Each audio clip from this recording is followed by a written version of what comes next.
নমস্কার বন্ধুরা, আজকে আমি আপনাদের কাছে শেয়ার করব মিষ্টি দইয়ের রেসিপি। এই মিষ্টি দইটা আপনারা প্রথম চেষ্টাতেই দোকানের মতো ঘরে বানিয়ে নিতে পারবেন। তো কিভাবে বানাবো প্লিজ বন্ধুরা আপনারা কিন্তু পুরো ভিডিওটি দেখবেন, তাহলে চলুন কাজে লেগে পড়ি।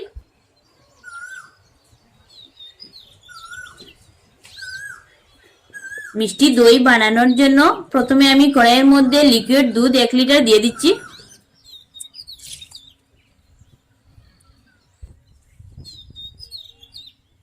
প্রথমে দুধটা জাল দিয়ে ফুটিয়ে নিব।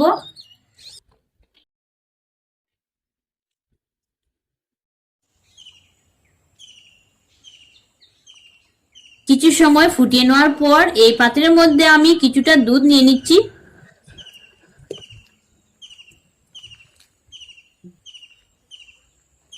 এবারে এই দুধটাকে আমি জাল দিয়ে ঘন করে 3 ভাগের 2 ভাগ বানিয়ে নিব। দুধটা জাল হয়ে গিয়েছে, এখন আমি নামিয়ে নিব।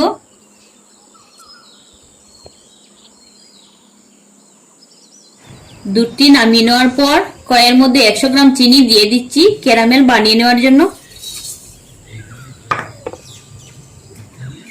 ক্যারামেল হতে হতে এদিকে যে দুধটা আমি আগে থেকে সরিয়ে রেখে দিয়েছিলাম, এর মধ্যে 10 টাকা দামের 1 প্যাকেট গুঁড়ো দুধ দিয়ে দিচ্ছি।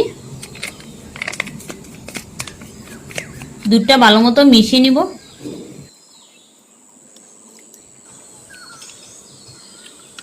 এদিকে ক্যারামেলের কালারটাও চলে এসেছে। দইয়ের মধ্যে সুন্দর একটা কালার আসার জন্য এই ক্যারামেলটা আমি বানিয়ে নিলাম। ক্যারামেলটা হয়ে গেছে, এখন আমি উনুন থেকে কড়াইটা নামিয়ে নিব। এখন আমি এই গুলে রাখা দুধটা কড়াইয়ের মধ্যে দিয়ে দিচ্ছি।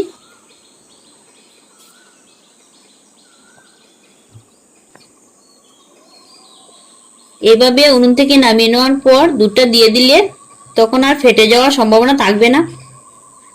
এখন আমি কড়াইটি আবারও উনুনের মধ্যে চাপিয়ে দিচ্ছি।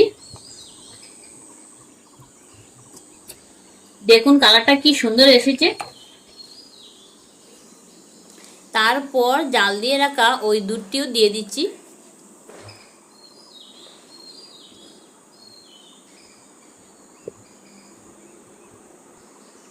এখন আমি দইটা মিষ্টি হওয়ার জন্য পরিমাণ মতো চিনি দিয়ে দিচ্ছি। চিনিটা ভালো মতো মিশিয়ে নেওয়ার পর দুধটা আরো কিছু সময় আমি ফুটিয়ে নিব।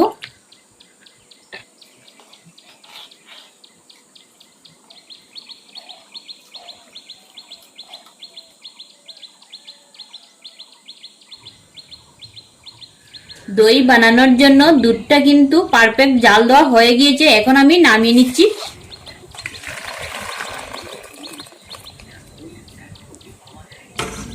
দুধটাকে আমি এই পাত্রের মধ্যে নামিয়ে নিয়েছি। এখন এই দুধটাকে আমি 3 ভাগের 2 ভাগ ঠান্ডা করে নিব। দইটি বসাতে বীজ দইয়ের প্রয়োজন, তার জন্য দই বীজ 100 গ্রাম আমি দোকান থেকে এনেছি। এই পাত্রের মধ্যে দইটা আমি নিয়ে নিচ্ছি।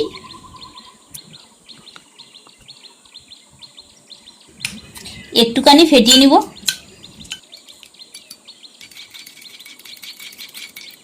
এদিকে দুধ মোটামুটি ঠান্ডা হয়ে গিয়েছে। দুধ এতটুকু পরিমাণে ঠান্ডা করে নিতে হবে যেন একটা আঙ্গুলের তাপটা সহ্য করে নিতে পারবে।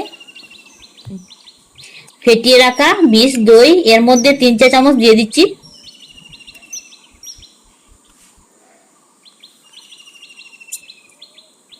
ভালো মতো মিশিয়ে নিব। তো ভালো মতো মিশিয়ে নিয়েছি। এই মাটির ভাঁড়ে দইটা আমি বসাবো। কিছুটা বীজ দই আমি এর চারদিকে লাগিয়ে নিচ্ছি। এখন আমি এই ভাঁড়ের মধ্যে দুধটা নিয়ে নিচ্ছি।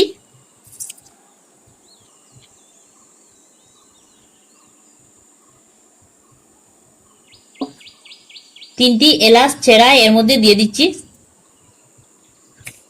তারপর একটা পেপার দিয়ে আমি মুখটা বেঁধে নিচ্ছি।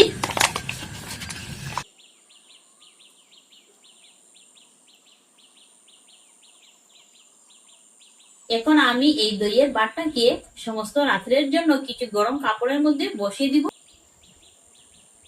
আপনাদের কাছে কালকে সকালবেলা দইটা দেখিয়ে দিব।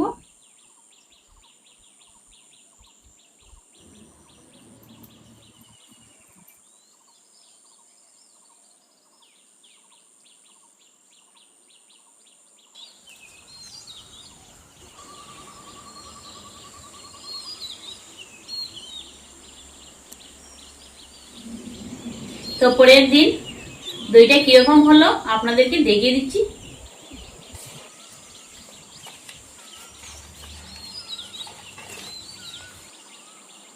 দেখুন দইটা কি সুন্দর বসেছে।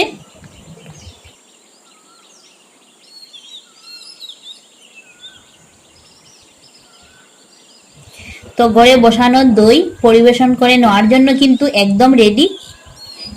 এখন আমি একটু কেটে দেখিয়ে দিচ্ছি।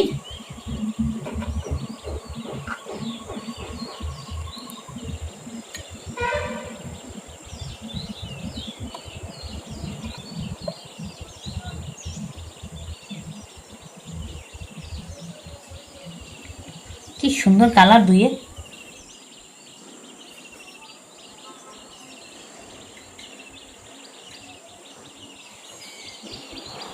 খুব সুন্দর হয়েছে দইটা।